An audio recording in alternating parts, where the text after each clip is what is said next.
एक है अभी अभी मतलब है पुराना, लेकिन अभी किसी एग्जाम में ये मिला। तो देखो बी एट लूज और ये लिख दिया एट, ये हुआ था। ये भी मुहावरा है, नोट करते हैं साथ में है ना। एक बिल्कुल ऐसे ही कॉपी एक और मुहावरा मिलेगा आपको, बी एट लूज और फिर लगा दोगे आप एंड्स। बताओ क्या फर्क है?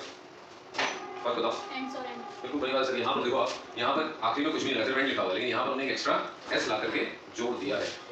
मात्र एक एस लगने से अब इसकी मीनिंग में बिल्कुल उल्टा फर्क आएगा ना। देखा जाए कैसे। पहले तो आप ये समझो कि इनकी ओरिजिनल मीनिंग क्या है। देखो इसकी जो मीनिंग मिलेगी आपको वो मिलेगी नथिंग टू डू। इसका मतलब इसको पता है क्या होता है। अगर आप इसमें एस लगाए तो इसका भी मीनिंग यही आएगा, नथिंग टू डू। यहाँ तक सब कुछ सेम लगता है, लेकिन क्योंकि इसमें अलग से एस लगा है इसलिए इस नथिंग टू डू में भी कुछ अलग से इसके आगे लगेगा, और जो लगेगा वो होगा बोल्ड विद। Bold with. अब देखो सब कुछ सामने लिखा हुआ, अगर इसको किसी को इसकी मीनिंग जाननी होगी, इसका मतलब बी एट लूज एंड, तो बता रही है बी एट का मतलब होता है कहीं होना। अब लूज एंड पे होना, तो लूज एंड क्या होता है? लूज एंड क्या होता है? तो आपको थोड़ा सा प्रैक्टिकल थिंकिंग लगानी है ना, ये बात आपको हमेशा रखनी, जोर देना है दिमाग पे। एंड मतलब तो अंत है ना, उसमें कोई समस्या ही नहीं। और लूज मतलब ऐसा अंत जो लचीला ढीला किसी काम का ना, यही इसका मतलब है। तो ऐसे अंत पे होने का क्या मतलब है? इसका ये कह रहे हैं वो, ध्यान से ना, अंत अच्छा होना चाहिए, लेकिन अंत हमें अच्छा नहीं मिल रहा है ना, ध्यान सुनिए इस बात को। अब इसमें भी लिखा है, तो जान दो जो भी स्कैन किया हमने, ये भी लिखा है नथिंग टू डू और ये भी लिखा है नथिंग टू डू। बताओ नथिंग टू डू का मतलब कुछ नहीं करना ना। अब बहुत अच्छे से सुनना, देखो सवाल कैसे आते हैं, तो मैं बताऊंगा आपको कि अपन पढ़ते कैसे और क्या त्रुटि हो जाती है जब अपन मुहावरे या कोई चीज पढ़ने बैठते हैं। अच्छे से सुनो, है ना, एकदम नहीं पकड़ रहा हूं, आपको मालूम चलेगा किस एग्जाम को इजी कहते हैं, किसको डिफिकल्ट कहते हैं। अच्छे सुनिए। मान लो मैं आपसे ये पूछूं, इनमें से किस मुहावरे का ये अर्थ है जिसका मतलब होता है व्यक्ति बेरोजगार है?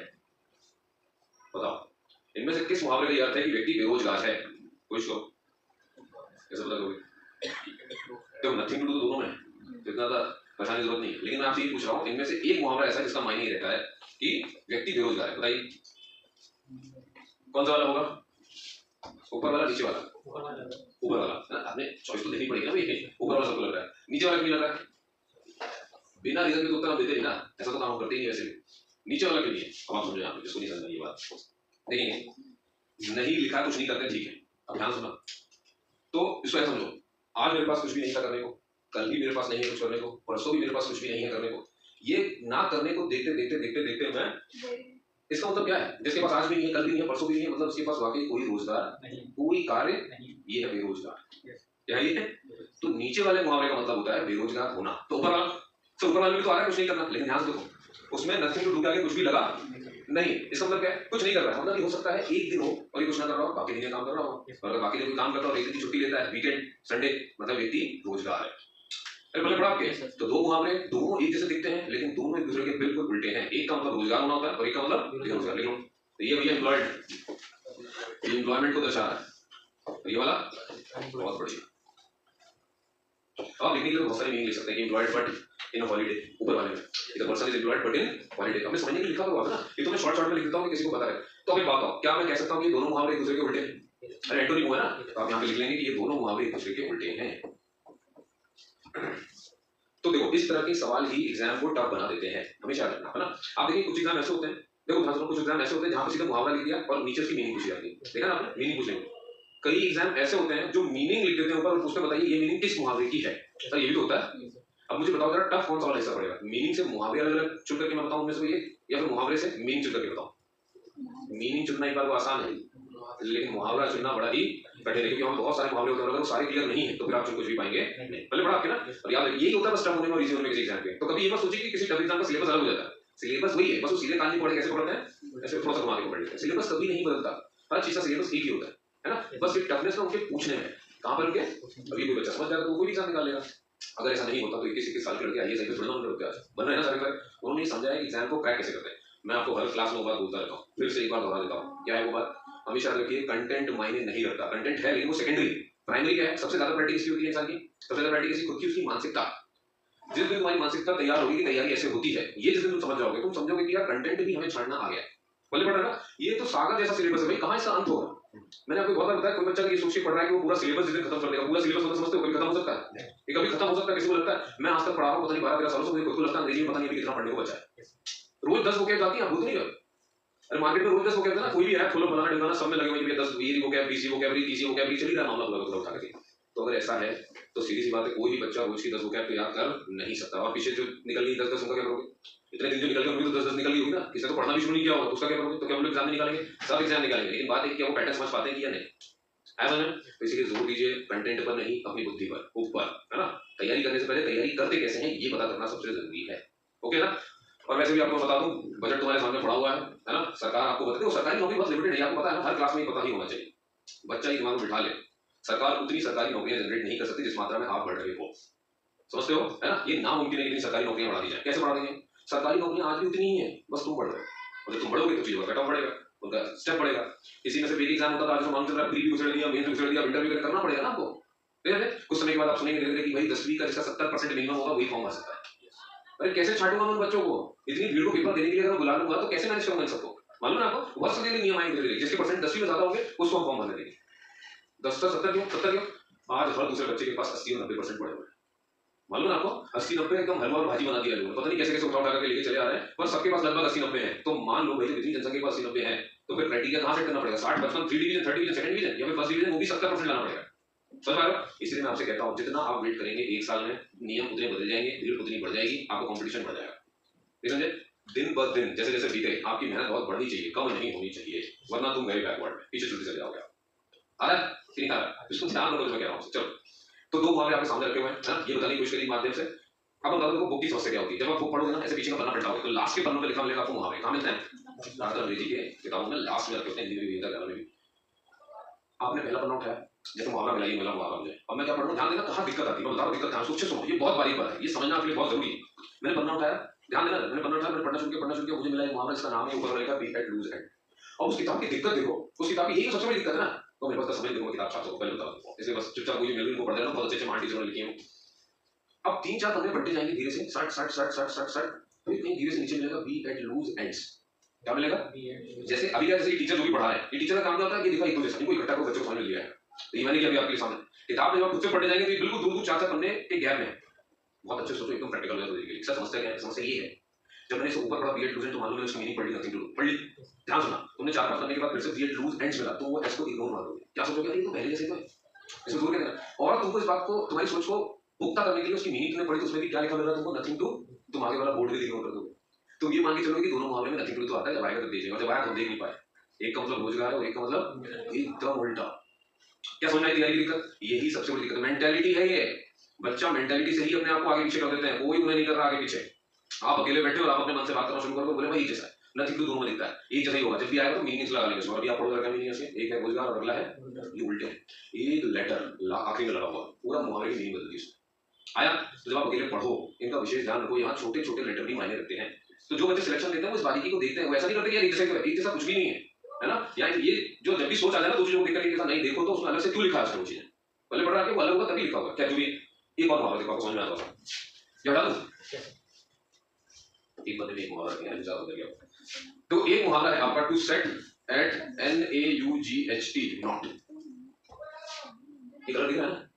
To set at nought. अब देखो टू सेट एट में आपको जाना नहीं है, आपको मालूम है कि ये तो सिर्फ कुछ शब्द जो सपोर्ट कर रहे हैं, इस शब्द को एक मुहावरा बना है ना। असली मीनिंग किसी लेनी है हमको उस नॉट की, जो मैं समझ आया। अब देखो नॉट, आप इससे पहले समझो, मुझे बताओ जरा, नॉट आपने कौन कौन से वाले सुने? नॉट है ना, क्या आपने तीनों नॉट सुने? सुने ही होने चाहिए। पहले वाले नॉट का मतलब सबको पता होगा, नहीं होता है। दूसरा वाला नॉट है ना, टाई, गांठ को कहते हैं उसको, गठान को। और ये नॉट क्या है? नहीं, वो तो नोट अलग है, वो तो नोटबुक, नोट कुछ नोटिस में लेना वाली बात लगेगी। नॉट नहीं, नॉड NOD सुना है, नॉडिंग सुना है, सर हिलाना, बिल्कुल सही कहा। जब आप जैसे मान लो आप मैं पढ़ा रहा था, बीच में ऐसा करता ना, जैसे नॉडिंग करा, तो सर हिलाना, हामी भरना, लिख लो। इन तीनों में से आपको यही नहीं पता था, नहीं वाला मान लो जिसको नहीं पता, वैसे पता होना चाहिए कि बहुत आम शब्द है, नया नहीं है। नॉड लिख लो, नॉड NOD, लेकिन जब इसे नॉडिंग लिखेंगे तो डबल डी लग जाता है, बस नॉडिंग यानी सर हिलाना, हामी भरना, नॉडिंग। जैसे ज्यादातर ऑथर में आप पढ़ोगे कि जब वो कहानी लिखते थे ही नॉडेड, उसने कुछ कहा ही नॉडेड, इसका मतलब उसने कुछ कहा तो उसके शिष्य ने सर हिलाया, ऐसे करके। लेकिन ऑथर अंग्रेजी वाले में बहुत सारी चीजें लिखी मिल जाती है आपको, तो ये हो गया नॉट। अब आप समझो कि NAUGHT क्या है? नॉट, नॉट वो एक नॉट अलग पड़ा हुआ, उसकी मीनिंग इस मुहावरे की जो मीनिंग आती है ना, दो मीनिंग देना। टू डिफाई, क्या लिखा मैंने? टू डिफाई, लेकिन अब डिफाई और होता है DEIFY। ध्यान से दोनों की स्पेलिंग अंतर क्या है? यहाँ E और F के बीच में कुछ भी नहीं है, लेकिन यहीं E और F के बीच में मैंने क्या इंक्लूड कर दिया है? I। देखा फिर से एक लेटर, यहाँ एक लेटर मायने रखता है। अब आप ध्यान सुनो, तो एक होता है टू डिफाई, एक होता है to DeFi.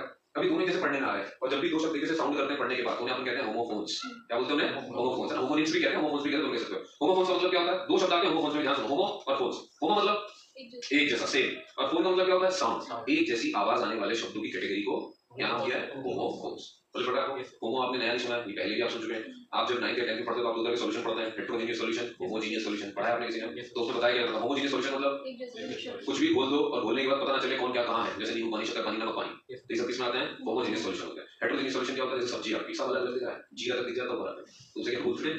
Heterogeneous solution. Hetero का मतलब होता है एक से ज्यादा, होमो का मतलब होता है एक सिंगल, सेम। पता है ना? हेटेरो मतलब डिफरेंट, जो भी है, ये मैंने पहले से सुना हुआ है, इसका एग्जांपल दिया मैंने आपको। तो टू डिफाई और टू डिफाई एक फर्क है आई का, ध्यान देंगे। जब आई वाला कोई डिफाई कहता है तो इसका मतलब होता है गेट एग्रीड।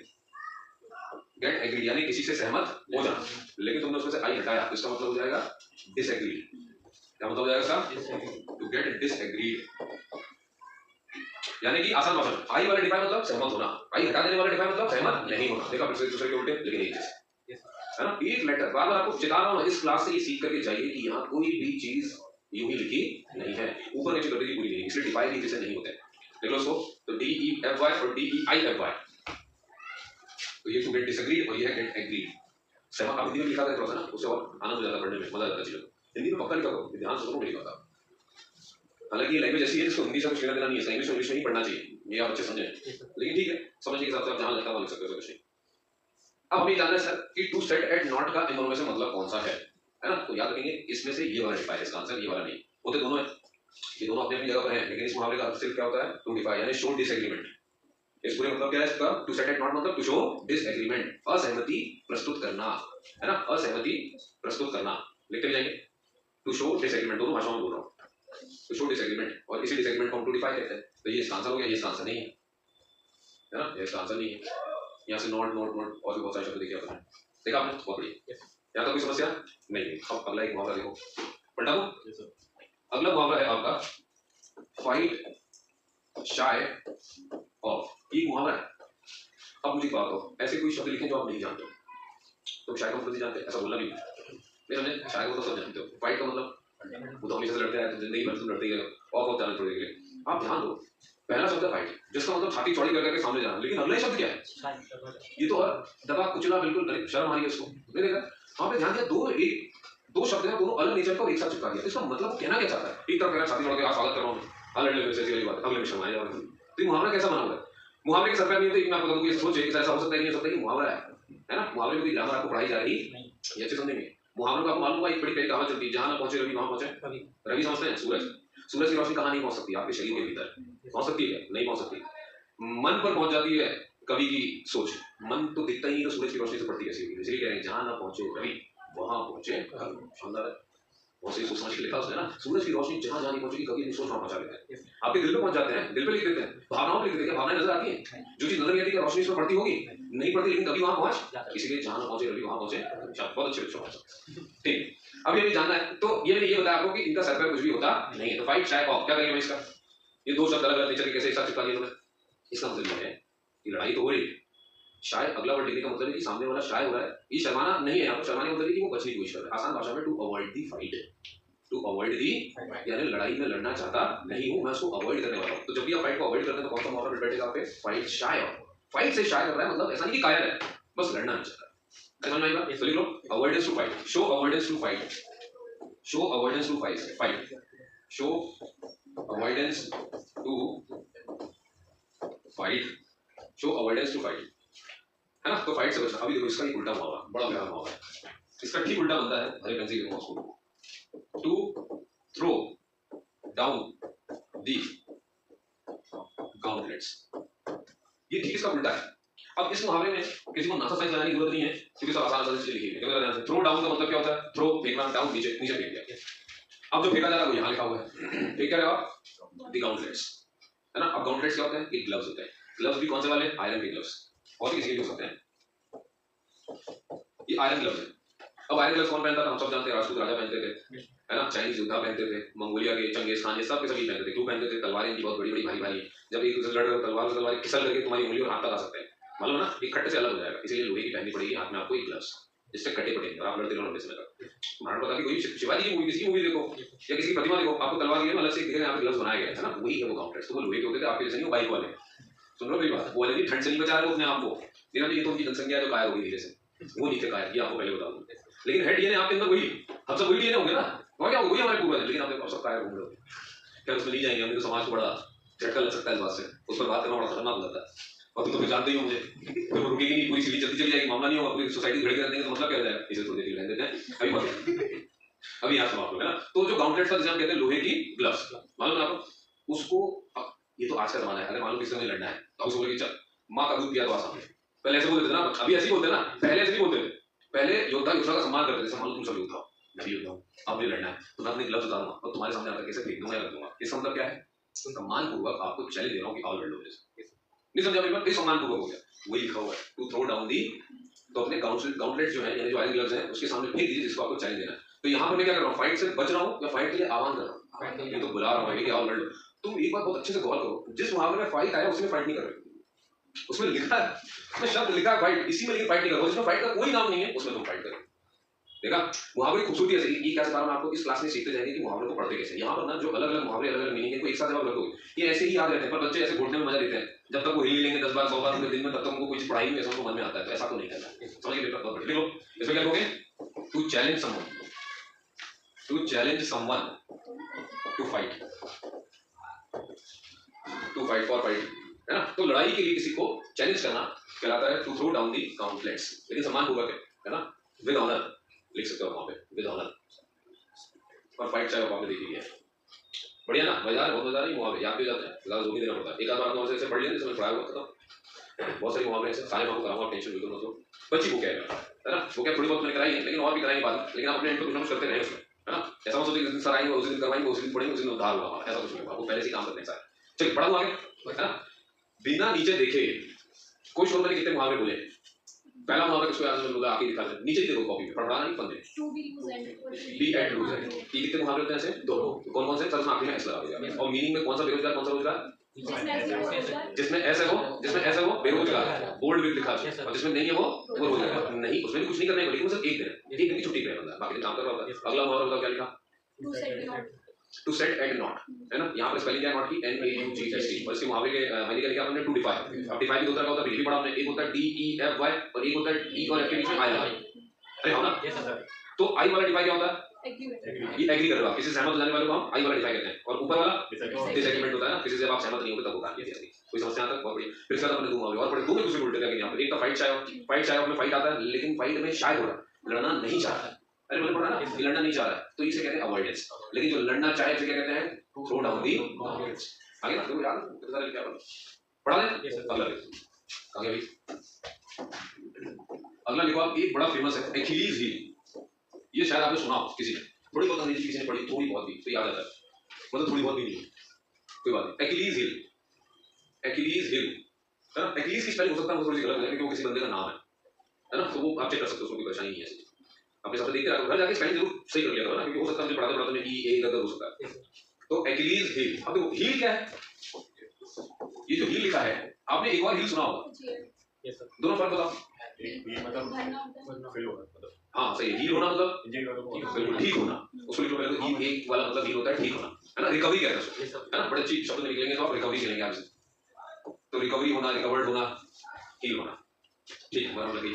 अब एक डबल ई वाली हील बताओ, तुम लोगों ने सोचा होगा कौन सा वाला हील का नाम लगाया, डबल ई वाली हील बताओ। आजकल कौन घायल है ज्यादा, मुझे बताओ तो, घायल कौन है आज सबसे ज्यादा, जिनको हील करता जरूरत है, ये जितने भी प्रेमी घूम रहे हैं, सारे प्रेमी तो घायल ना, सब सैयारा होगा, हमको पहले होता है, सबके सब सैयारा, सबके सब बीमार हो रहे हैं, इनको हील कैसे करोगे, दवाई नहीं है भाई, दवाई नहीं है साहब, अब क्या करेंगे, अब क्या करेंगे। तो तुमने सुना है सरकारी नंबर चलाती 14416, मालूम है नंबर को सर्च करना कभी, 14416 जानते किसका नंबर है, मानसिक उत्पीड़न और किसी तरीके से अवसाद और कोई भी आपको टेंशन है, आप इस नंबर को डायल करें। अब ऐसा नहीं कि मोदी जी उठाएंगे कि अपने प्रधानमंत्री उठा रहे, हाँ उठाएंगे भाई मेरे बहनों, तुमको कोई समझ, ऐसा नहीं होगा है ना, ना ही राजनाथ सिंह जी उठाने वाले, ना ही अमित शाह उठाने वाले, उन्होंने टीम रखी होगी, है ना।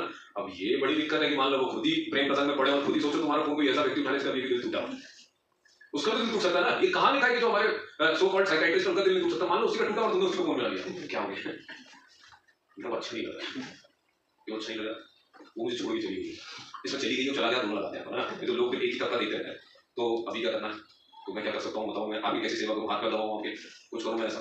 एक ध्यान सुन ले, मेरे साथ खुद के साथ भी अभी लोचा हुआ है, अगर तूने और एक्स्ट्रा बात करी मैं वहीं पहुंच जाऊंगा धीरे से। सोचो एक बार, अगर ऐसा होता है यार, वो तुमको धमका के फोन बंद करवाया कि दोबारा ये लगाना नहीं, लेकिन चल रहा। आप जब भी रेडियो सुनेंगे, जब भी नेशनल न्यूज चैनल या दूरदर्शन लगाओगे, ऐसे ऐसे बराबर ऐसे चलता है ना, नीचे स्क्रीन पे 14 416 14 416, लेकिन मजाक की बात अलग है। लेकिन एक चीज बात बताता हूँ आपको, ये तो पता है ना कि नियम बनाए कब जाते हैं, जब उनका उल्लंघन कभी हुआ होगा, उस तरह की चीजें घटित हुई होंगी, तो इंसान नियम बनाता है देख करके भाई ऐसा समाज में आगे कोई ना करे, इसलिए इस पर नियम बना। जैसे आपको मालूम है कि अगर किसी हत्या करोगे तो दफा 302 के तहत आपको फांसी की सजा दी जाएगी। तो ये बनाया कब गया होगा, जब ये देखा गया होगा कि लोग दूसरे को मार रहे हैं, इसको रोकने के लिए कुछ नियम बनाने पड़ेंगे। अब थोड़ा अगर मतलब अगर ये समझते हैं कि नियम तब आते हैं जब वो घटनाएं हो रही थी, तो फिर नंबर तब आते होंगे जब वो घटनाएं बढ़ रही होंगी। तो अगर ऐसी हेडलाइन नंबर चलाई जाएगी, इसका मतलब क्या है कि भारत में अब सबसे ज्यादा किससे पीड़ित है लोग, ऊपर का मामला कर गया है, लगभग लोगों काम कर रहा नहीं है, फ्रस्ट्रेशन में जी रहे हैं लोग, अवसाद से घिरे हुए हैं, मेंटल डिप्रेशन चल रहा है। सरकार इसकी वजह क्या देती है, सरकार इसकी वजह ये देती है कि भैया आप मोबाइल का इस्तेमाल ज्यादा करें, बजट में आया ना, इकोनॉमिक सर्वे में भी आया, इकोनॉमिक सर्वे देखा तो 29 जनवरी जो आया उसमें क्या बोला, दहाड़ दहाड़ के चिल्ला रहे थे, ये जो हमारी पब्लिक भर भर के मोबाइल का इस्तेमाल कर रही है, गेम खेल रही है, ये खेल रही है, वो खेल रही है, सब कर रही है, इसलिए सब हुआ है। तो अगली न्यूज में पढ़ता हूँ कि बजट में 20 लाख नौकरियां निकालने वाले हैं ऑरेंज इकोनॉमी में। कहाँ निकालने वाले हैं? जब बजट पेश हुआ निर्मला सीतारमण जी के द्वारा, नवी बार 9th बार हुआ ना, ये 9th बार इंडिपेंडेंटली प्रोड्यूस करने वाली को पहली होंगी, ध्यान रखेंगे ना, महिला नहीं, वो तो अलग ही मामला है, जिसको करंट अफेयर कैसे पढ़ना होता है, कचरा जैसे वो पढ़ता है पहली बार, ये सब धीरे धीरे मैं क्या समझा रहा हूँ वो मुद्दा समझा आपको। उन्होंने साफ साफ कहा कि जॉब्स की नहीं ट्रीट करेंगे गवर्नमेंट में, कहाँ से आएंगी सब चीजें, ऐसे आएंगी जॉब्स ऑरेंज इकोनॉमी से, कहाँ से आएंगी, ऑरेंज इकोनॉमी समझते हो तुमने, सिर्फ इकोनॉमी सुना, ऑरेंज इकोनॉमी को नहीं आता, अभी संतरा नहीं है कि संतरा बेचने के लिए तुमको बोल रहे हैं कि संतरा बेचो पर 20 लाख नौकरी यहाँ से निकाल लो धीरे, और 20 लाख भी एक साल में नहीं निकलेगी जॉब, ध्यान रखना, ये 20 लाख नौकरियां आने वाले 4 से 5 सालों में निकलेंगी, यानी धीरे धीरे धीरे करके निकलेंगी, नहीं समझे? ऐसा नहीं कि बस एक लॉक खुला और 20 लाख आ गए, चलो पढ़ो तो जो सारे अब ऑरेंज इकोनॉमी क्या होती है आपके दिमाग में चल रहा हो, जिसकी बात यहाँ पे करें। ऑरेंज इकोनॉमी का मतलब होता है एनिमेशन, विजुअल ग्राफिक्स, सुना है सब आपने, सुने होंगे, एनिमेशन तो आप देखते ही हो, तो एनिमेशन का सीखना, उसके पास सर्टिफिकेट आपके पास होना, उसका आपको बनाना आना, फिर विजुअल ग्राफिक्स का होना, एंटरटेनमेंट जैसे Bhuvan Bam, Ashish Chanchlani, round to hell, ये सब जितने भी बंदे आपने सुने, ये सब एंटरटेनमेंट, यूट्यूब पूरा ऑरेंज इकोनॉमी में आता है। कंटेंट क्रिएशन, रील बनाना, शॉर्ट्स बनाना, ये सब किसका हिस्सा होता है, ऑरेंज इकोनॉमी है। और ध्यान से देखो सीतारमण जी ने क्या बोला यहाँ पर, बजट क्या बोलता है, उनका नाम क्यों बार बार, बजट क्या बोल रहा है आपका, 20 लाख नौकरियां कहाँ निकलेंगी आने वाले 4 से 5 सालों में, ऑरेंज इकोनॉमी में, गवर्नमेंट जॉब्स नहीं निकलेंगी, ये निकलेगी। अब थोड़ा सा देखो ध्यान से, ये तो मुझे बिल्कुल ऐसा लगता है जैसे दो मुहावरे में पढ़ा रहा हूँ, बी एट लूज एंड और बी एट लूज एंड्स जैसा, एक दूसरे बिल्कुल उल्टा। अभी थोड़ी देर पहले न्यूज चल रही थी कि बच्चों में अब गेम की लत की वजह से अभी 3 बच्चों ने आत्महत्या कर ली, सुसाइड कर लिया, पकड़ लिया इस बात, पकड़ लिया इस बात, घर से पकड़ा, नहीं समझे, पकड़ लेंगे, अब ढूंढेंगे क्योंकि उनका है ही, अब वो तो यही एजेंडा है कि भाई अब तो पकड़ो कौन है ज्यादा मोबाइल चला रहा है, ज्यादा मोबाइल चलाने वाले सारे बच्चे जो है अवसाद से घिरे हैं, मेंटल प्रेशर में है, और ऐसा आंकड़े के हैं, अब वो बहुत सारे आंकड़े देते हैं। 14 साल से कम उम्र के कितने बच्चे भारत में, 35 करोड़, 18 साल से कम उम्र के कितने बच्चे भारत में, 56 करोड़, 140-47 करोड़ ना टोटल, उसमें से 56 करोड़ ऐसे लोग हैं, 56 करोड़ ऐसे लोग हैं जो 18 साल से नीचे हैं, और 14 साल से नीचे टोटल कितने हैं, 35 करोड़ बच्चे हैं। और क्या पाया जाता है, ये जो 56 करोड़ है 18 साल से नीचे वाले, और जो 35 करोड़ है 14 साल से नीचे वाले, इनमें 90% दोनों एज ग्रुप में, दोनों एज ग्रुप में 90% बच्चे मोबाइल चलाते हैं, गेम खेलते हैं, फ्री फायर है, पता नहीं कौन कौन से आते हैं आजकल, तो भगवान जाने, यानी आजकल तो मैं सुनता हूँ फ्री फायर के बहाने लोगों के लोचे भी सेट हो जाते हैं, वापस सेट हो जाते हैं, वो इंस्टाग्राम पे देखता है, पता नहीं क्या क्या पूरे कांड मचा के रखे हुए जगत में, तो उनके तो कोई वही नहीं है, फिर जब केस निकल के आता है कि भैया अब तो कुछ हो ही गया, तभी मामला समझ में आता है, पता चल, मैं समझ नहीं पा रहा फ्री फायर में इतनी बात करने की मौका कैसे मिल गया, उसको खेल नहीं रहा है, ये खेल नहीं रहा है, अरे उसको रिवाइव कर, ये सब नहीं चल रहा है यहाँ पे, यहाँ तो कुछ और नहीं चल रहा है, अनजाने तरीके से मिल रहा है, तुमने सुना भी नहीं होगा, वो पाकिस्तान से एक लड़की नहीं भाग के आई थी यहाँ पे, सुना क्या नाम है उसका, वो ऐसे किसी गेम से मिली ना, मेरे समझ नहीं आ रहा, मतलब 2 देशों की बाउंड्रीज खत्म हो सकती है अगर अच्छे से गेम खिलवा के जाए, मजाक की बात ही नहीं है, वसुधैव कुटुंबकम एक हो सकता है, अगर पूरा जगत क्या खेलने लगे, फ्री फायर और एक और कौन सा गेम है, ये खिलाना पड़ेगा, ये खिलाना पड़ेगा, कहाँ लगे तुम, युद्ध कुछ नहीं है, सबको बराबर करो, पब्लिक ही है ना सारा खेल, तो पब्लिक खुश तो सब खुश ना, नहीं समझे, फिर ट्रम्प से क्या लेने जाएगा हमारा कि वो भाई मैं तो एक राष्ट्रपति को उठाऊंगा, वहां दिक्कत है, अभी खामेनी के पीछे पड़े हुए, मालूम है ईरान के, खामेनी को उठाने में कभी बात करते हैं, अगले दिन धमका देते हैं, मैं मार दूंगा, अगले दिन मैं पहुंच जाऊंगा, अभी में बात चल रही थी, नहीं बात चल रही, कतर में बात चल रही, द्विपक्षीय त्रिपक्षीय वार्तालाप चल रहे होंगे, मालूम है आपको, कब क्या होगा कुछ पता नहीं है, बस इतना मालूम है कि वहां लोग मस्जिदें जला रहे हैं, मालूम ना, 8.5 करोड़ ईरान में पब्लिक रहती है, उसमें 7.5 करोड़ इस्लाम छोड़ना चाहते हैं, क्योंकि पहले पर्शियन थे, बाद में कन्वर्ट हो गए, अभी वापस कन्वर्ट हो गए, पता नहीं कौन सा खेल चल रहा है, भगवान ही मालिक इन लोग का, ये एक क्यों नहीं चुप पा रहे, मैं समझ नहीं पा रहा, ठीक क्यों नहीं पा रहा, ये चलाओ ना चुपचाप बढ़िया से, क्या समस्या है, नहीं हमें नहीं समझ रहा, हम तो करेंगे अगर इसमें तुमने मुझे लगवाया तो हम पढ़ाई के अलावा बाकी सारी बातें कर लेंगे, इसलिए वापस आ जाएंगे हम सबके सब, और मुहावरों की तरफ धीरे वापस आ जाना, वहां जाना पड़ेगा। मैं आपको ऑरेंज इकोनॉमी बता, क्या बताता मैं आपको, ऑरेंज इकोनॉमी। आप सोचिए आप एक ऐसे देश में रहते हैं जहां इसरो का बजट कम है लेकिन SC/ST का बजट ज्यादा है, फिर आप कहेंगे कि हमारे यहाँ साइंस एंड टेक्नोलॉजी नहीं बढ़ती। बिहार सरकार ने अभी हाल फिलहाल में SC/ST के बच्चों को हायर एजुकेशन इंस्टीट्यूट में बिल्कुल फ्री ऑफ कॉस्ट पढ़ाने के लिए बात कही। आपको नहीं लगता कि सरकार जात पात कुछ ज्यादा कर रही है? मैं समझना जानना चाहता हूँ क्या जनरल कैटेगरी के बच्चे गरीब नहीं होते हैं? क्या उनको पैसे की आवश्यकता नहीं कि ऊपर से मतलब उनका बाप अगर फुल्की बेचे ठेलाई बेचे तो भी तू पूरी फीस देगा, तुम गरीब नहीं हो क्योंकि तुमने जनरल टैग लगा हुआ है। ज्यादा बात करोगे तो लोग हल्ला करने लगते हैं ईडब्ल्यूएस को, ईडब्ल्यूएस को फ्री में बांट रहे हैं ईडब्ल्यूएस को। एक स्कीम बताइए जहां पर ईडब्ल्यूएस को फ्री में पैसे दिए जाते हो कि जाओ चले जाओ, कहते हैं लोग ईडब्ल्यूएस जनरल कैटेगरी कटे हैं, उसमें से वो जो जनरल कैटेगरी में गरीब होते हैं वो उसमें ठूस दिए हैं। पर सच नहीं आता, ईडब्ल्यूएस को पढ़ो तो बहुत सारे कास्ट है, मालूम है आपको, उसमें भी बहुत सारा बंटवारा है। मैं वो सब में नहीं जा रहा, वो उनको भी कुछ नहीं मिल रहा है। आसान भाषा में यही बात है कि जनरल को गरीब नहीं मानते ये लोग और एससी एसटी गरीब मानते हैं, जबकि भले एससी एसटी का आईएएस का बच्चा, जब आप ये घोषणा करते हो बहुत ध्यान से सुनो, जब तुम सुनते नहीं हो बस तभी दिक्कत है। जब ये घोषणा होती है एससी एसटी के सारे बच्चे, जब सारे कहे गए मतलब सारे कहे गए मतलब फिर वो कलेक्टर के बच्चे भी आ गए, एमएलए के बच्चे भी आ गए, एमपी के बच्चे भी, इनको क्या जरूरत है फ्री ऑफ कॉस्ट पढ़ने की? इनके बाप दादा तो ऑलरेडी संसद में एमएलए और पता नहीं क्या क्या बन के बैठे हुए हैं ना। नहीं समझा? ये बड़ा भेदभावपूर्ण है। इसरो का बजट 1.4 बिलियन रखा गया है डॉलर, नहीं समझा? 1.4 बिलियन ऐसे पढ़ोगे कहां जाओ? अल्पसंख्यकों को तुमको कैसे समझना है, समझ लो, करोड़ों में कैसे समझ में आता है। अल्पसंख्यक समझते हो? अल्पसंख्यक समझते हो? मुस्लिम, सिख, मालूम है, पारसी, ईसाई, ये सब किसमें आते हैं? अल्पसंख्यक। जानते हैं बजट कितना है इस बजट में? 2026 में बजट कितना है? 3640 करोड़ रुपए। 3640 अल्पसंख्यक के नाम पे मिल गया इस टॉपिक को पूरा पूरा। अब आगे बढ़े यहाँ से जैसे फिर आप आओगे उठाओगे दलित वर्ग, जिनको हम एससी एसटी कहते हैं, उनको उठा के उनको कितना दिया गया यहाँ पे? 6340 करोड़ रुपए, ये उनका फंड है। आगे बढ़ो, ओबीसी कैटेगरी, मेरे समझ में नहीं आ रहा ओबीसी कैटेगरी को पिछड़ा कब से मानने लगे? वो पिछड़े बनने आने लगे, यूजीसी में यही तो हुआ था ना, एससी एसटी और साथ में क्या चिपका दिया? ओबीसी को पिछड़ा कब से कर दिया आपने? वो तो बड़े धनाढ़ लोग थे, वो कब से पिछड़े के शिकार होने लगे? पर वो भी पिछड़े के शिकार को सरकार पैसा लगता है, उन्होंने ओबीसी को भी सुन लिया। ओबीसी जब लड़ रही सबसे ज्यादा एससी एसटी एक्ट अगर किसी तबके पे लगा है तो वो ओबीसी है। कितना लगा है? ओबीसी लगा। अभी उन्होंने क्या किया, धीरे से ओबीसी को शामिल कर लिया, तो ओबीसी वाले लड़ रहे हैं, अगर हमें शामिल कर रहे हो तो फिर ये घोषणा करो कि एससी एसटी एक्ट में अब ये कहलाएगा कि एससी एसटी ओबीसी है। पर ऐसा नहीं करोगे, बस आप चुपचाप शामिल कर रहे हो धीरे से। और आगे जाओ तो ओबीसी को भी 1260 करोड़ रुपए, 1000 करोड़ रुपए मिले, है ना, 1260 करोड़ रुपए उनका। अब आता है सामान्य वर्ग। अरे ट्राइबल मत भूल जाना, ट्राइबल समझते हैं अगली पिछड़ी जनजातियां जो होती हैं, जो जनजातियां बोल रहा हूं, इनका एससी से कुछ लेना नहीं है, ये ट्राइबल है। ट्राइबल का समझते हैं, कपड़े पहनने लगते हैं, जंगल में घूमते रहते हैं, जंगल में शिकार करते हैं, उसी खा लेते हैं, वहीं पे सो जाते हैं, झोपड़ी में घुस जाते हैं, गुफा में घुस जाते हैं, ये होता है ट्राइबल लोग। इनके लिए जो बजट में आया है वो 14630 करोड़ रुपए। सारे तबके हो गए, फुर्सत हो गया, हिंदू मुस्लिम के मतलब मुस्लिम हो गए, सिख हो गए, ईसाई हो गए, पारसी हो गए, सब अल्पसंख्यक को मिल गया, एससी एसटी को मिल गया, ओबीसी को मिल गया, ट्राइबल भी मिल गया। अगला लिखा था सामान्य हिंदुत्व का चूरन। सामान्य वर्ग को क्या दिया उन्होंने? झुंझुना। बजाओ यहाँ से बैठ करके, नहीं मुझे ऐसे भारत में रहते हो, आसान भाषा में तुमने कहा था तुमने मुझे यहाँ से तो यही चलते चले बजट पे बात हुई। आप बजट को रटने बैठे हो, इतने बच्चे जो बजट को समझने में दिमाग लगा देते कि बजट होता क्या है। यहाँ देखो जरा बजट में मैं बोलना शुरू करूँ तो शायद खत्म भी नहीं हो, आप रटने बैठे। मेरे को आंकड़ों के साथ याद हो गए, याद करने बैठा था मैं? बिल्कुल नहीं। बात एक ही, मैं समाज को देखता हूँ जानने के साथ, तुम देखते हो अपने एग्जाम को निकालने के हिसाब से। तो यही फर्क होता है। नॉलेज कब ज्यादा बढ़ जाता है आप ये समझ लीजिए, जब आप भलाई की बात करना शुरू करेंगे, सबकी एक होने की बात करेंगे। आपके सारे डेटा ना ऐसे चीटी बराबर होंगे, ऐसे चीटी बराबर हो जाएंगे डेटा। इसलिए मैं कहता हूँ पढ़ने से ज्यादा ना थोड़ा सा समझने में बहुत बिलीव करिए। मैं मजाक नहीं कर रहा, मैं इतना डेटा रट के होता कोई मैं क्या नहीं भाई, कोई भी इंसान को उठाओ ऐसे समझने की कोशिश करें, डेटा उसके लिए बहुत चीटी बराबर चीज होती है। आंकड़े तो ऐसे जबान पे होते हैं, सच सच सच सच यार सन क्या चीज सब निकल जाएगा धीरे उठा करके, नहीं समझे है ना? सब सारे अधिवेशन अधिवेशन कितने याद करना है आपको, उठाओ रट करते हो, संविधान आप रट डालो, लेकिन आप समझने में आ जाता। विष्णु शंकर जैन को जानते हो? ये सुप्रीम कोर्ट के अभी अधिवक्ता है, सीनियर एडवोकेट है। यही वो आदमी है जिसने यूजीसी की जो भी गाइडलाइंस आई थी उसके खिलाफ वहां पे काम किया, है ना, उसके खिलाफ इसको वापस लीजिए, जात पात बढ़ा है। वसूली खान हमारे चीफ जस्टिस ऑफ इंडिया ने बदले में ये बात कही थी कि भैया 75 साल बाद आजादी के संविधान लागू होने के बाद जात पात खत्म होनी चाहिए, बढ़ती कैसे चली जाएगी, नहीं समझे? और आपका ये जो नियम है, ये उनके शब्द मेरे नियम का, ये जो नियम है ये सिर्फ एक तबके को देख करके बनाया, दूसरे तबके को तो आप देख ही नहीं रहे। जब ये बात उन्होंने कह दी, विष्णु शंकर जैन ने समझाया, एडवोकेट था वो, उन्होंने बात समझा कि उन्होंने इसको रोक लगा देते हैं, 19 मार्च से सुनवाई होगी, अब देखते हैं क्या होता है। अरे भले बड़ा बना क्या बोला, है ना, समझो आप। यही वो विष्णु शंकर जैन है जिसने एक बात और कही, मुसलमानों को जाने वाला फंड बढ़ गया, 5000 करोड़ रुपए वक्फ बोर्ड को दिए गए ताकि वो अपने मस्जिद के पास कोई बंदा दुकान खोलना चाहता है तो इंटरेस्ट फ्री लोन मिले उसको, सब मिले। मैं कह रहा हूँ कि मंदिर के पास अगर कोई खोलना चाहता है कोई हिंदू, तो इंटरेस्ट फ्री लोन नहीं है, इंटरेस्ट विद लोन है। जानते हैं कि आर्टिकल उल्लंघन है संविधान के 27 जाके से पढ़ना। आप पढ़ो, मैंने क्या बोला, जो समझेगा उसे रटना कभी नहीं पड़ता है। तो आप ये देखना चाहते हो कि क्या आर्टिकल 27 संविधान का आर्टिकल 27 साफ साफ बात कहता है कि आप इस मामले में किसी से भेदभाव नहीं कर सकते। सेक्युलर होना है आपको, क्या होना था कहा एक तक पूरा सर एक डेटा आया 2016 से लेकर 2019 का लोन लेने का। जानते हो उस लोन को सबसे ज्यादा किसने लिया? 100% अगर लोन लिया जाता है उसमें से आप समझ लो 67% एजुकेशन लोन। और ध्यान सुना, मान लो 100 लोन बांटे गए, आप ऐसा 100 लोन बांटे गए, उनमें से 67 लोन एजुकेशन लोन है, और ये सवर्णों ने ली, जनरल कैटेगरीज में। जनरल कैटेगरीज में कौन कौन आते हैं किसी को नहीं पता तो बता देता हूँ, ब्राह्मण, क्षत्रिय, बनिया, कायस्थ, भूमिहार, किसान। भूमिहार किसान समझते हैं, इन सबके बच्चों को लोन लेना पड़ा, एजुकेशन लोन। अभी चुकाएंगे ना, फ्री में तो मिला नहीं होगा, जो अपने ही एजुकेशन ये जो मुझे फ्री में मिलना चाहिए उसके लिए मुझे लोन लेकर के पढ़ना पड़ रहा है, और बांट रहे हैं बाकी सब तबके को। मैं किसी से नाराज नहीं हूँ, किसी तबके को बांटा कि बांटा, सब हमारे भाई बहन बांटो, उनको जरूरत है हमें, लेकिन उन्हें भी तो जरूरत होती ना।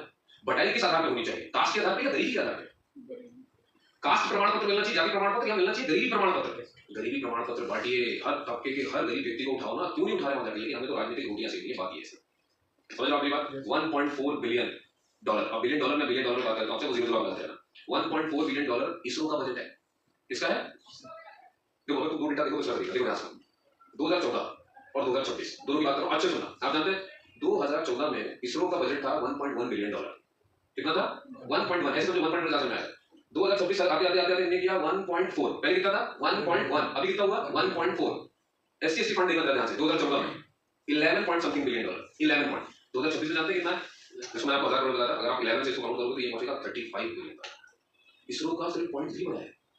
मुझे बताओ, यहाँ पर साइंस एंड टेक्नोलॉजी और भारत के उत्थान 2047 तक अगर आपको जो विकसित भारत का जो सपना है, वो सपना पूरा कैसे होने वाला है? साइंस एंड टेक्नोलॉजी की बात करने पे होने वाला है या फिर जात पात करने में होने वाला है? तुम्हें क्या लगता है, जो तुम ये यूथ बैठे हो यहाँ पे, तुम्हें क्या लगता है किससे ये देश बढ़ने वाला है आगे? इसरो को बजट ज्यादा चाहिए था ना, उनको तो बहुत सारी चीज लॉन्च करनी पड़ती है ना, करती नहीं करते। वो चाहते हैं कि भाई अभी तो आप दक्षिणतम बिंदु में पहुंचे हो चंद्रमा के, चंद्रयान भेज करके, और भी कहीं बिंदु में पहुंचना होगा आपको, तो उनका बजट आपका कम है, बाकी आपके ज्यादा है। समझा? तो ऐसे बजट को सोचिए, एक अच्छे जागरूक बनिए। बहुत जागरूक होना बहुत, ये कोई सस्ता काम नहीं होता, पहले बताओ, ये बहुत मेहनत मांगती है। इतनी जब बारीकी से आप देखना शुरू करेंगे एक चीज को, पढ़ना शुरू करेंगे, तब आप एक जागरूक व्यक्ति होंगे। कहीं आप जाएं, बोलें, बताएं, कोई आपसे बोले बजट में बात करो, तो आप कैसे बताओ इसमें अच्छा क्या है, बुरा क्या है? आम पब्लिक के लिए कुछ भी नहीं है, सामान्य के लिए कुछ भी नहीं है, तो आपको बता दिया, मैंने आपको समझा दीजिए, क्योंकि हमने पढ़ा। समझे? तो ऐसे जागरूक बंदों की सोसाइटी को बहुत जरूरत है। अपने घर में तुम नहीं बता पाओगे बजट क्या होता है। अब बजट का कोई आंकड़ा क्या बैठ रहा है ध्यान से। मैंने अभी एक लाइब्रेरी से निकलता हुआ मैं आया, मैंने देखा बच्चा क्या पढ़ रहा है। बजट का सरकार का जो खर्च है 57 लाख करोड़, वो रट रहा है। कितना है? 57 लाख करोड़ रुपया सरकार खर्च करेगी। और बोले सरकार वापस कितना लेगी? जीएसटी, एसजीएसटी जो भी दुनिया की लगाएगी, तो वो मालूम चला 44 लाख करोड़ अप्रोक्सीमेट। खर्च कितना करना है हमको? 57 लाख करोड़, और वापस कितना मिल रहा है हमको? 44 लाख करोड़। बताओ, घाटा हुआ फायदा हुआ? कैसा होता है? घाटे का कि फायदे का? घाटे का कि फायदे का? घाटे का कि फायदे का? यार तुम कैसे इंसान है? मैं 57 खर्च कर रहा हूँ, मिल 44 है, लॉस हुआ ना लगभग 16 रुपया। अब करोड़ लगाओगे, लाख करोड़ तो 16 लाख करोड़। अब ये कैसा बजट है? फायदे का घाटे का? हमेशा एक बार मैं आपको समझाता हूँ, जितनी भी डेवलपिंग कंट्रीज होती हैं, जो डेवलप नहीं हुई, अभी डेवलपिंग फेज में है, जैसे भारत है, इनके जितने बजट आएंगे हर साल वो घाटे के ही आते हैं। कैसे आते हैं? डेवलपिंग कंट्रीज में होता है घाटे का आता है। फिर जो घाटे इसको कहाँ से मेंटेन करेंगे? ये जो बीच में 16 लाख करोड़ नहीं आए, उसके लिए तो हम सरकार के पास नहीं आया ना, कहाँ जाएगा, कहाँ से आएगा? फिर इसके लिए ऋण लेना पड़ता है, लोन। फिर आप जाओगे वर्ल्ड बैंक, फिर आप जाओगे IMF और अलग अलग देशों में जाकर बातचीत करते हो। आया समझ में क्या आपसे, है ना? तो ये जो घाटा है ना, इसी घाटे को कहते हैं राजकोषीय घाटा। राज के कोष में इतना घाटा होगा 16 लाख करोड़ का। इसी को इंग्लिश में आप कहते हो फिस्कल डेफिसिट। क्या बोलते हैं इसको? Fiscal deficit. यहाँ सब कुछ कनेक्टेड है। ऐसा कुछ नहीं होता है कि इकोनॉमी अलग से पढ़नी पड़ती है, या इतिहास अलग से पढ़ना पड़ता है, ये सोसाइटी है, सोशल साइंस अलग से पढ़ना होता है, या संविधान अलग से पढ़ता है। ये एक ही पहलू के, एक ही शरीर के अलग अलग अंग हैं। जो व्यक्ति इनको मिला करके पढ़ेगा उसके सारे सब्जेक्ट माहिर है, और फिर जाओ बिठा दो किसी एग्जाम में, इसको सब लिख देगा। ये तो चाहिए ना, इंटेलेक्चुअली तो होना चाहिए ना, सब जोड़ पा रहे हो, समझा पा रहे हो, बता पा रहे हो। तो आप बात करना शुरू करें तो आर्टिकल से लेकर समाज से शुरू करके कहाँ कहाँ नहीं चले जाएंगे, आप भेदभाव ढूंढेंगे। ठीक है? और ये हो रहा है, ये तो हो ही रहा है, इसमें तो कोई बुराई नहीं। कुल मिला के जनरल कैटेगरी कुछ भी देना नहीं चाहते। आप बात करते हो इसकी, यार मैं तो इसी बात से नाराज हूं। दिल्ली यूनिवर्सिटी सुनी आपने? IIT है वो, IIT टॉप इंस्टीट्यूशंस है। IIT सबसे टॉप होते हैं ना, सबसे टॉप होते हैं सब IIT। वहां नारे क्या लगते हैं कि दीवारों पे क्या लिखा हुआ? ब्राह्मण बनिया क्षत्रिय भारत छोड़, ब्राह्मण बनिया क्षत्रिय तेरी कब्र खुदेगी, तिलक तराजू और तलवार इनको मारो जूते चार, ऐसे नारे लिखे। हमारी IIT इंडियन इंफॉर्मेशन टेक्नोलॉजी, ये तो टेक्नोलॉजी क्या है? तिलक तराजू और तलवार इनको मारो जूते चार। देखा नहीं टेक्नोलॉजी में कौन सी रॉकेट उड़ेगी इस बात से?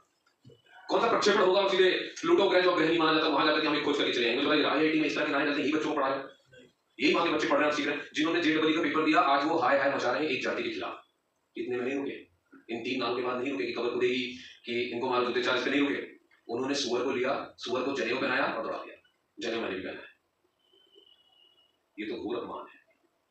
तुमसे सम्मान मैंने मांगा नहीं, मत दो, चाहिए भी, लेकिन अपमान करने का तुमको अधिकार दिया किसने? और अगर कोई ब्राह्मण बोल करके कब्र खुदेगी और गाली दे सकता है, सब कर सकता है, तो फिर क्या ये जाति सूचक शब्द नहीं है?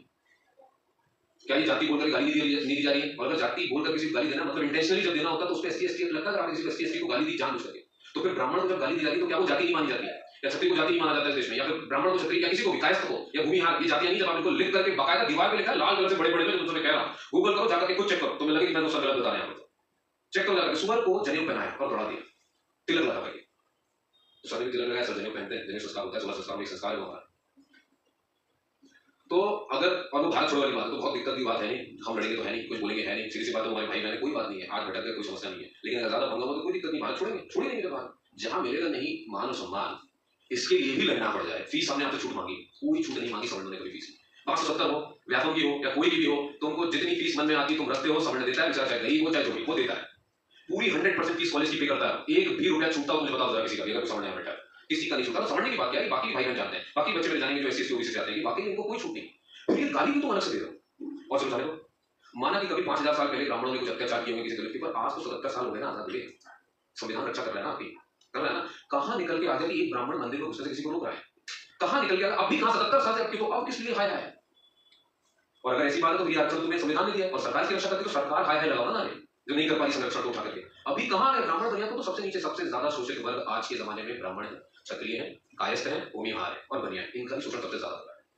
ये मान लेना ही अपने आप में एक शोषण है कि ये तो सारे के सारे अमीर ही है, ये शोषण है, यही शोषण होता है। तो इनका दोहन करो, ये मान लिया, इंटेलेक्ट पहले ही बना लिया, ये एक एजेंडा सेट कर लिया गया प्रोपेगेंडा की सवर्ण जितने भी होंगे सारे अमीर होते हैं, इनसे सिर्फ लिया ही जा सकता है, कुछ नहीं, सिर्फ टैक्स लो, इनको टैक्स लो, टैक्स लेके जाओ उठा करके। समझ रहे आप मेरी बात? तो भारत को इस तरह से ना बांटा जाए, इस तरह से बांटना से क्यों नहीं, सेक्युलर बोल करके सब बराबर नहीं। बाबा साहब अम्बेडकर ने 10 साल की बात की थी कि आरक्षण रहेगा उसमें, आरक्षण तो जिंदगी भर रख लो, उससे समस्या नहीं, जिंदगी भर और बढ़ा लो, कोई समस्या नहीं, लेकिन इस तरह की हालत सवर्ण की मत करो, ये तो गलत बात है। कम से कम ऐसा मान तो मत करो कि सुअर को जनेऊ पहनाने से ये क्यों आ गई, इतनी सिचुएशन कैसे गिर गई? और जब बच्चों से पूछो ना कि ये तो ब्राह्मणवाद क्या है, जानते हो क्या था? वो था यूजीसी के नियम पर उनका जो था वो चल रहा था काम, लेकिन नारे लगाने लगे ब्राह्मणवाद आया, मनुवाद आया, ब्राह्मण देवी कब्र को देगी। मैं समझ नहीं पा रहा यूजीसी के जितने भी नियम जो भी चीजें हैं इससे इनका क्या लेना देना था, ये नारे क्यों लगे वहां पर? ये तो साफ दिख रहा है कि आपको एजेंडा प्रोपेगेंडा यही चलाना है, बात कुछ भी हो जाए नारे यही लगाना है।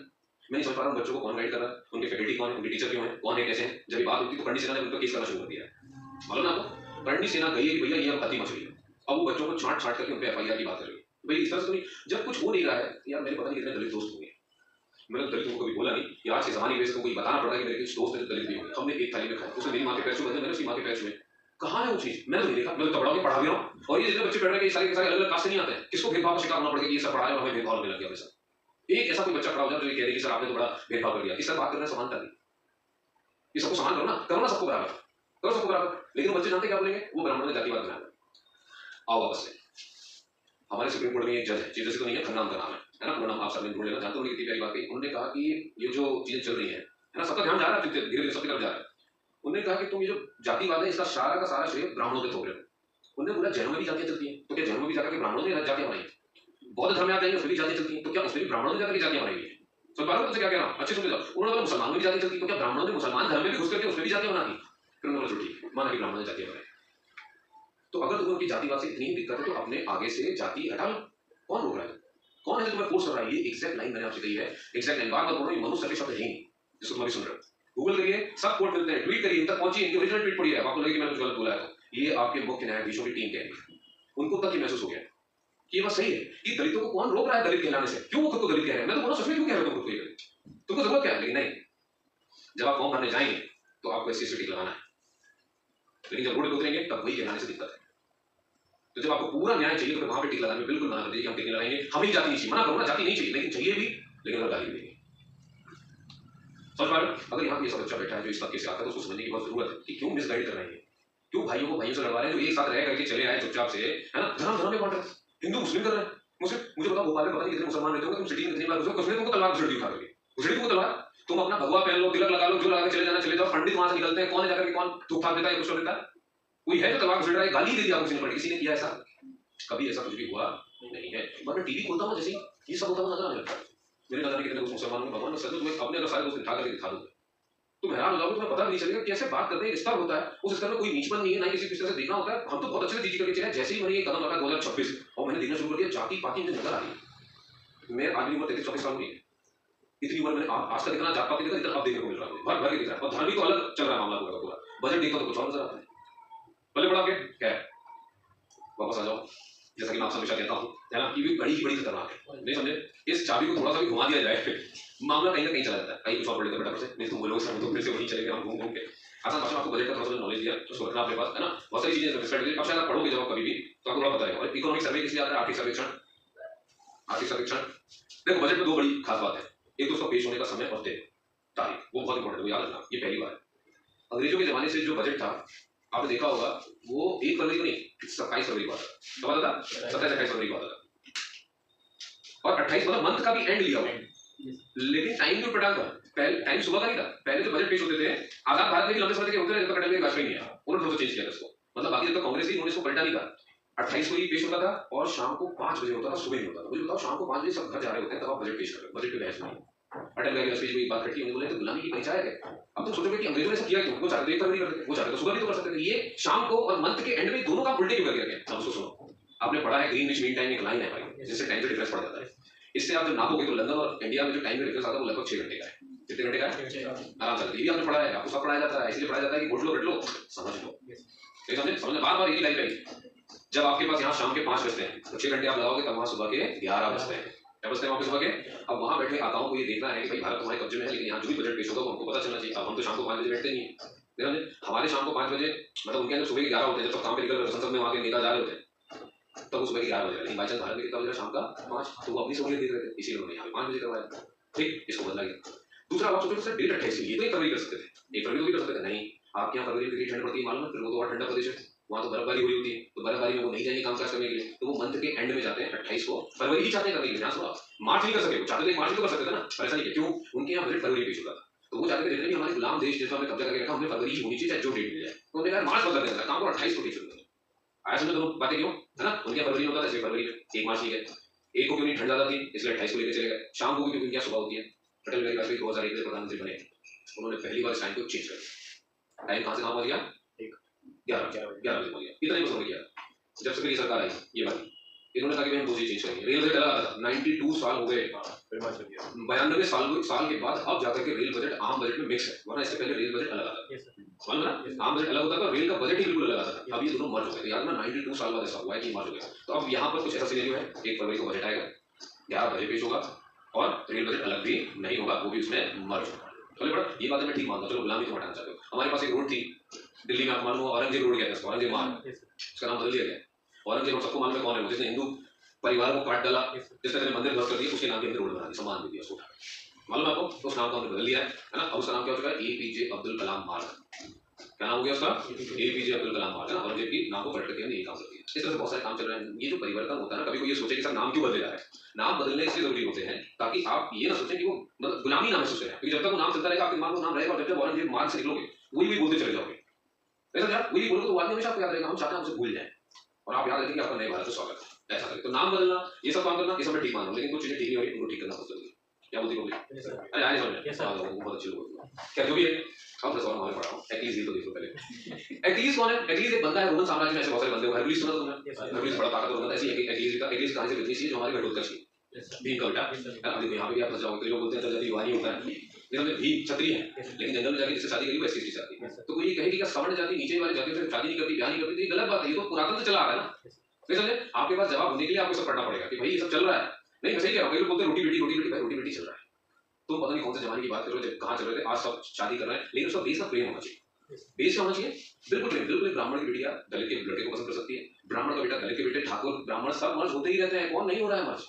जो जिसको पसंद है हायर इंस्टीट्यूशन तो तुम लड़के लड़के को रोक लोगे क्या? जिनके पास संविधान ने अधिकार देकर रखा है कि 21 साल के बाद अपने रोक नहीं सकते, वो अपने अधिकार में होते हैं, वो चुनने के लिए सब चीजें। कहते हैं कि शास्त्रों में महिलाओं का सम्मान नहीं है, तो स्वयंवर क्या है? स्वयंवर क्या? स्वयं वधु सुनिए तुमने कभी भी?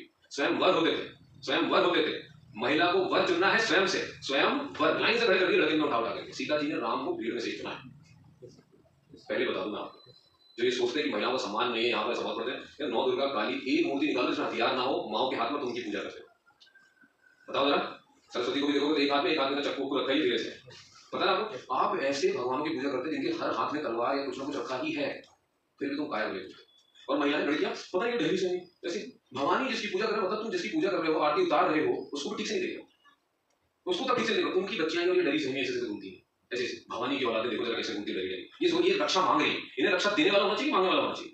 ये देने वाली बन सकती है, अच्छी खासी बिल्कुल शक्तिशाली औलादें हैं, लेकिन पता नहीं क्यों काय बंदी चली, नहीं जानता सब कुछ। वो अपने हिसाब से देखेंगे। ये मैंने याद दिला दिया ताकि कहीं जाकर ये पिन पॉइंट करे होंगे। बात तो सही है, बात तो सही है कि बिल्कुल इसमें कोई बुराई नहीं। आप समझो, जब आप समझने बैठोगे आप सब जगह से कुछ ना कुछ अच्छा निकाल लोगे, और सुनने बैठोगे फालतू की बातें तो सुनते रहोगे। हमने मनो सब दिन भर न्यूज चैनल नहीं होते, दिन भर ऐसा नहीं कि मैं कोई बहुत फेमस आदमी है, कुछ ऐसा वाला मामला, ऐसा कुछ भी नहीं। मैं सिर्फ इतना काम करता हूँ जो पढ़ रहे हैं उसके सारे आयाम पॉसिबिलिटीज देखते हैं। ये जो पढ़ाया जा रहा है इसका मतलब क्या है, ये आया कैसे हुआ, ये आया ही क्यों, और इसको लेकर के आगे हम चलेंगे कैसे। ये 3 सवाल जब आप कुछ पढ़ने जब आप पूछेंगे तो आपको समझ में आएगा। आया बहुत बढ़िया, शानदार लोग, बहुत शानदार। एटलीस्ट तो घटोत्कच की कहानी आपने सुनी होगी। उसकी मां ने उसको मजबूत करने के लिए उसमें काढ़ा वाला सिस्टम था, उसने डुबो दिया था, तो घटोत्कच पूरे पागल होने लगे। ऐसी कुछ एटलीस्ट के साथ भी है। उसमें भी एक काढ़ा है जिसमें उसको ऐसे, उसकी मां जो है ना उसने उसके उल्टा किया हुआ है, और जब उसको उल्टा पकड़ा तो उसकी एड़ी ना माँ के हाथ में छुप गई, तो बंदा तो पूरा डूब गया लेकिन उसकी एड़ी वो बच गई, वो नहीं डूबी। तो उस बंदे का वीक पॉइंट क्या था? उसको कहीं तलवार या चाकू चोरी नहीं कर सकती, सिर्फ एड़ी। अब जिसको ये पता चली तो वो सीधे उसकी एड़ी नहीं मार। अब कृष्ण भगवान को सोचने लगा यहाँ होता था किसी भगवान में चैनल को वहीं पड़ी धीरे से उठा करके क्योंकि उंगली पड़ी उंगली उनकी उनके साथ ऐसा काढ़ा वाला मामला कोई भी नहीं, उनके साथ अलग ही है ना। वो तो पता नहीं कहानी है यदुवंशियों की, जब यादव बहुत ज्यादा पावरफुल हो गए थे महाभारत के बाद, आपको मालूम है ना। पर यार जिसके पिता कृष्ण हो उसके बच्चे कितना भौकाल मचाते हैं एक बार आपको सोचना चाहिए, नहीं समझा आपकी बात? तो उनके बच्चों ने ही ज्यादा पतन कर दिया था। उनमें से एक बच्चे का नाम तो मैं भूल गया, लेकिन उस बेटे ने जो काम किया था वो थोड़ा सा गलत हो गया। उसने गर्भवती महिला का रूप लिया, कृष्ण के बेटे, कई बेटों में से एक बेटे की बताओ, उसने महिला का रूप लिया, महिला में भी गर्भवती महिला का रूप लिया, 4 क्षत्रियों को लिया और चला गया ऋषि के आश्रम में। जानते हो ऋषि कौन है? दुर्वासा, जिनके मुंह में ही श्राप होता है, जैसे जबान बिल्कुल बैठा नहीं, एक भी आपने ऊपर नीचे बात करी अगला श्राप दे देंगे वो सट। उनको जाकर के टेस्टिंग करने चले गए, बताओ मेरे पेट में क्या है, लड़का है कि लड़की? फिर आपको मालूम श्राप मिला और फिर हम देखा कि आज नगरी डूबी हुई, नहीं समझा? तो ऐसा होता है जब कोई बहुत ज्यादा पावरफुल हो जाता है एक तबका, तो शोषण करने लगता है, लोगों के मजाक उड़ाना, शोषण तबका बन जाता है। और फिर गांधारी का सिर्फ श्राप ही नहीं है हमको, समझे? उसने बहुत सारे किया, कृष्ण भगवान को अच्छे से पता है, जंगल में चुपचाप चले जाते हैं, लेट जाते हैं और वेली द्वारा उनको फिर वो घेर दिया। हमने मालूम किया मैं तो छोड़ रहा हूँ, इनका पतन तो तय, मैं तो छोड़ रहा हूँ, नहीं बचा रहा हूँ, वैसे भी मामला खत्म हो जाए, क्योंकि अगर मैं बचाने उतरूंगा तो दिक्कत हो जाएगी। फिर जिस तरह से लोग मुझे जानेंगे वो जानेंगे भाई मैं तो न्याय किया ना, मैं तो धर्म के पक्ष में रहा ना। अब मेरे बच्चे अधर्म कर रहे हैं तो उनके पक्ष में कैसे करता हूँ, इसीलिए उनका पक्ष ही छोड़ दिया और चले गए। फिर आप जानते हैं कि क्या समझ गए? फिर यार उन्होंने एक दूसरे को मार काट के एक दूसरे को ही मार डाला, मामला ही खतरनाक है। अपना पढ़े इसको, है ना? गीता के उपदेश तक बस सीमित मत रहिए, आप देखिए कि जिनके वो उपदेश है उनके भी परिवार के साथ क्या हुआ है, बड़ी खतरनाक स्थिति भई हुई है वहाँ पे। लेकिन पिता बड़े शानदार थे, उन्होंने विवाद में अपने बच्चों का साथ दिया, इसीलिए तो परम अवतार मानते हैं ना उनको, किसी भी एंगल में कृष्ण चूके नहीं है। आप एक ऐसा पॉइंट नहीं ढूंढ सकते जो कृष्ण की वीकनेस बनती है, नहीं समझे? बहुत परम तत्व है वो यार, वो सच में मानना पड़ेगा ना। नहीं मतलब नहीं वाली बात है, धर्म मतलब धर्म वाली बात है, समझ गया? है ना? राम से पुरुषोत्तम कहलाते हैं, पुरुष में उत्तम, लेकिन ये परम अवतार कहलाते हैं। पहले पढ़ रहा आपके ध्यान सुन लो, ये बहुत बड़ी बात। परिवार त्याग दिया नहीं भैया, जाओ तो तुम मेरे हाथ से छूट चुके हो, मैं तुमको बचाऊंगा तुम इस मामले में। तो एक्लीस एक पहचान है, एक्लीस की हील जो थी वीकनेस, तो लेकिन उसे कहते हैं वीक पॉइंट, वीकनेस का मतलब ये वीक पॉइंट है ना, और कह लो आप वीकनेस, कुछ भी कह सकते हो। वीकनेस या वीक पॉइंट अपना टाइम है कब तक? 10-15 तो एक्स्ट्रा हो गया, तो ठीक है। हम लोग समाज शास्त्र में होते थे इसलिए ऐसा हो गया। लो और थोड़े देख लो कुछ दो तीन मामले फटाफट से। अब हुए कि मुझे पता नहीं है, तुम्हें जरूर बताना। जैसे एक आता है लल या काम, बिफोर द स्टॉर्म, ये सुना आपने? ध्यान सुनिए, यहाँ पे लल का मतलब ही काम, दो शब्द होते हैं, दोनों का मतलब शांत रहना होता है। तो ये क्या लग रहा है? बड़ा आसान है पहचान पाना। क्या मायने होंगे इसके? ध्यान देंगे, काम काम मतलब शांत, बिफोर द स्टॉर्म, स्टॉर्म मतलब तूफान, तूफान से पहले की शाबाश, बहुत समझदार लोग आप। लिख लो वैसे का वैसे, लेकिन हिंदी में कोई समस्या नहीं होता, इंग्लिश में तो पता ही कर लोगे यार, इंग्लिश में लिखा ही है काम बिफोर द स्टॉर्म, है ना? तूफान से पहले की शांति। तो ये क्या मुहावरा हो गया भाई? एक और बड़ा फेमस मुहावरा है, carry coal to Newcastle, carry coal to Newcastle, carry coal to Newcastle. तो यहाँ तक समस्या नहीं कि कैरी का मतलब लेके जाना, कोल का मतलब कोयला, लेकिन ले कहाँ जा रहे हो इस समस्या में, कहाँ जा रहे हो लेकर के आप? न्यू कासल, कासल मतलब किला होता है ना? तो ये न्यू कासल नया किला है। देखो न्यू कासल लंदन में एक जगह है, ये वो जगह थी जहाँ पर one of the biggest mines of coals है ना हुआ करती थी, अब नहीं, लेकिन कभी कोयले की सबसे बड़ी माइन हुआ करती थी। अब अगर कोई आपको बता दे कि न्यू कासल कोयले की बहुत बड़ी खदानों में से एक रही है और आप ये मुहावरा पढ़ रहे हो, तो मुझे बताओ जरा ये चल गया, ये मुहावरा कहना क्या चाह रहा है? Carry coal to Newcastle, carry coal मतलब कोयला लेकर के जाना, कहाँ जा रहे हैं? New castle. न्यू कासल क्या है?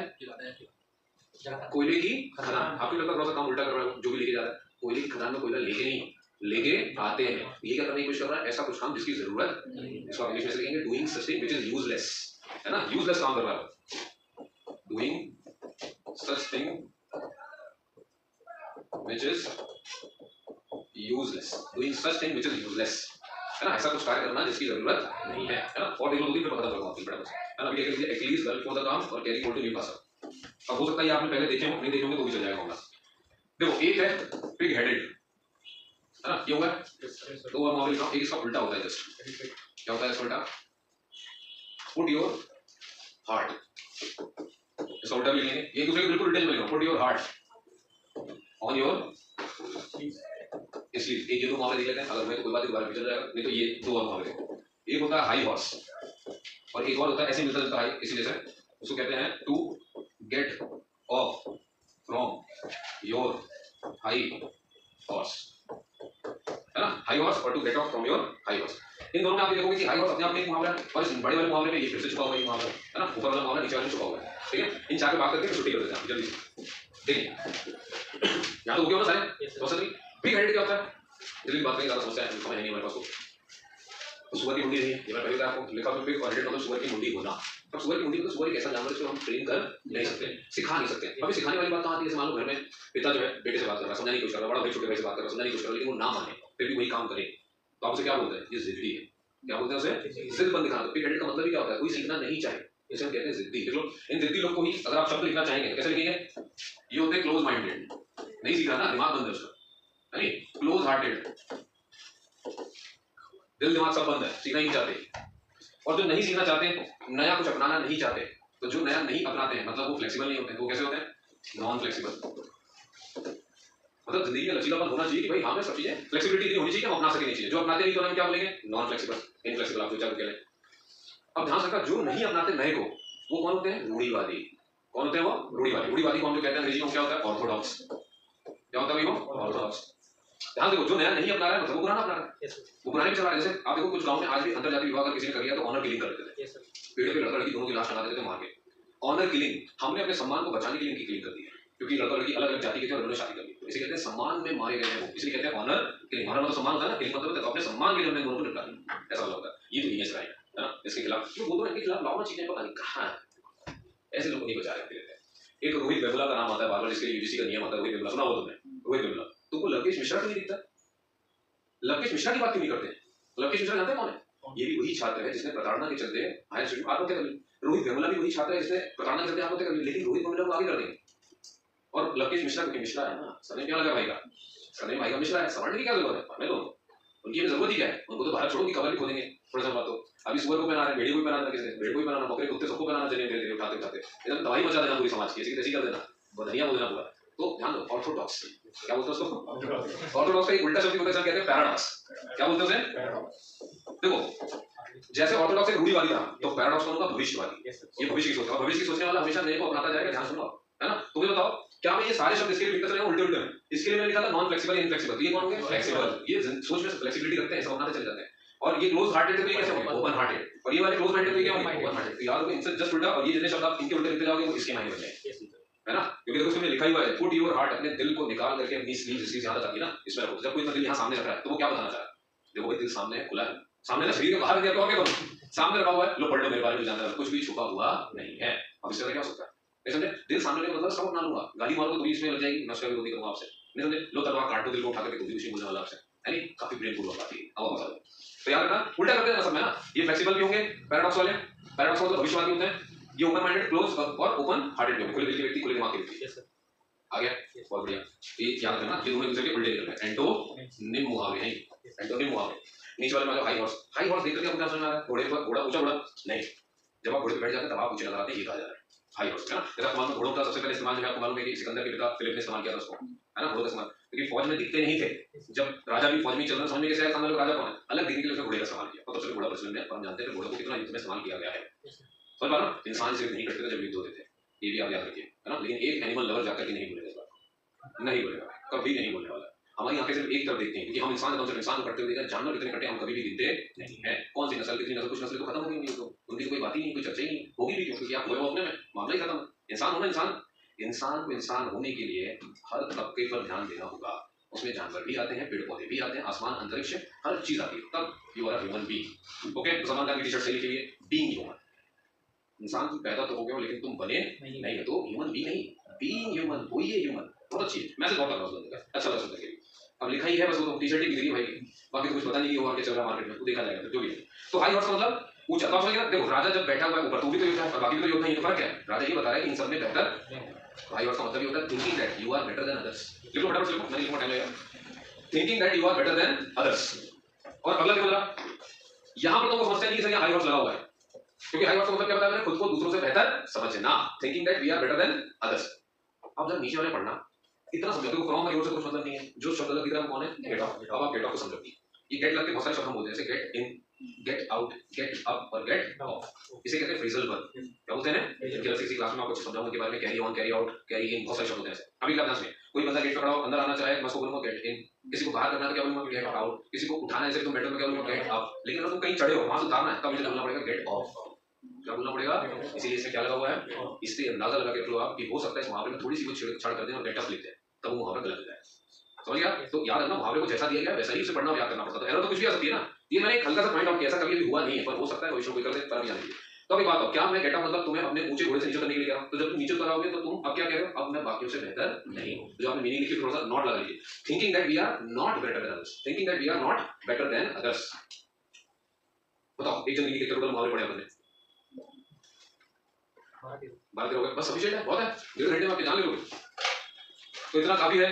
देवियों सज्जनों, आपने सुना उसके लिए बहुत बहुत धन्यवाद। जय हिंद, जय भारत, वंदे मातरम, और मिलते हैं हम अगली क्लास में। चलिए।